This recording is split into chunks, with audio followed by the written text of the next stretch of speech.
کہ یہ جو 2.5 فرنٹ ابھی بھی جو پچھلے بھی ان کے ڈاکومنٹس پکڑے گئے تھے جب پہلگام ہوا تو دے ور ایکسپیکٹنگ کہ ایک آگ لگ جائے گی بلوچستان کے اندر اور خیبر پختونخوا کے اندر اور یہ ایک اوڈا لوپ پہ ہم چلے جائیں گے اور ایک پیرالسس ہو جائے گا لیڈرشپ کے دماغوں میں اور ملٹری لیڈرشپ کے بھی اور یہ وار پاکستان جو ہے نا وہ گھٹنے ٹیک دے گا. It has not happened.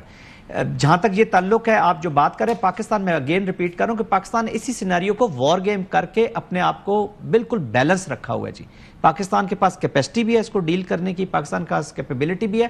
اور آپ نے جب کابل اور قندھار میں ٹارگٹس لیے ہیں اس سیریس سچویشن کے اندر, اس کی بہت سینسٹیوٹیز ہیں, لیکن پاکستان کو کمپیل کر دیا گیا کہ اب ان سینسٹیوٹیز کو ذرا سائڈ پر رکھ کے اپنا آپ نے ول شو کرنی.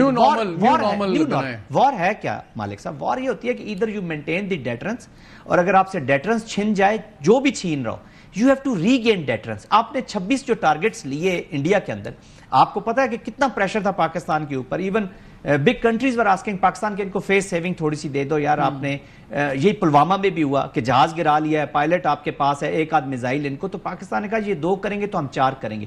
تو پاکستان کی ملٹری ڈیٹرنس لوز کر ہی نہیں سکتے جی, ادروائز تو پھر سارا گیمبٹ ہی, سارا سٹرکچر ہی پاکستان کا, اور یہ پھر رکنے والا نہیں ہے سلسلہ نا, یہ بڑھنے والا ہے. ایک ہوتا ہے نا کہ چلیں یار ایک ایونٹ کے بعد چیزیں ٹھیک ہو جائے. قطر ٹائپ کنٹریز میں بھی ود آل مائی ریسپیکٹ, کچھ اور مڈل ایسٹ کی کنٹریز یہ افورڈ کر سکتی ہیں کہ ان کے اوپر ایک حملہ یا کوئی چیز ہو جائے.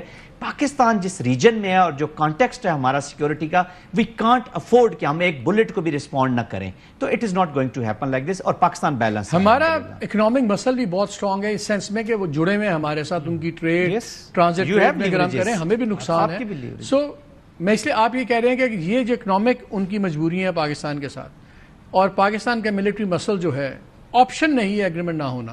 ایگزیکٹلی. دیکھیں وہ تحریک طالبان کو لیوریج کے طور پہ رکھنے چاہتے ہیں پاکستان کے اوپر, اور اپنی جو پراکسیز فرینڈ ہے نیا اس کے وجہ سے. ایک زمانے میں ہم نے بڑے پراکسیز پالے تھے, ہمیں بھی احساس ہو گیا تھا کہ ایک پوائنٹ سے آگے پراکسیز لائبلٹی بن جاتے ہیں, لیکن ہمارے اگر دیکھیں مالک صاحب, میں اس ڈیبیٹ میں نہیں جانا چاہتا, لیکن پھر بھی میں یہ کہوں گا کہ ہمارا پرپس تھا اسٹیبلٹی ان افغانستان. یہ جو امہ مسلم, ٹھیک ہے یہ بہت بڑی اچھی چیزیں ہمارے میں بہت زیادہ تھی, لیکن ہمارا انٹرسٹ ہے نا افغانستان اگر اسٹیبل نہیں ہے تو we can't have a stable Pakistan. Let me frankly admit this کہ اسٹیبلٹی کے ساتھ ہم جڑ. مجاہدین کو بھی جب آپ نے سپورٹ کیا تو وہ یہی تھا کہ یہ کچھ اسٹیبلٹی, یہ سپورٹ پہ میں آپ کے واپس آؤں گا.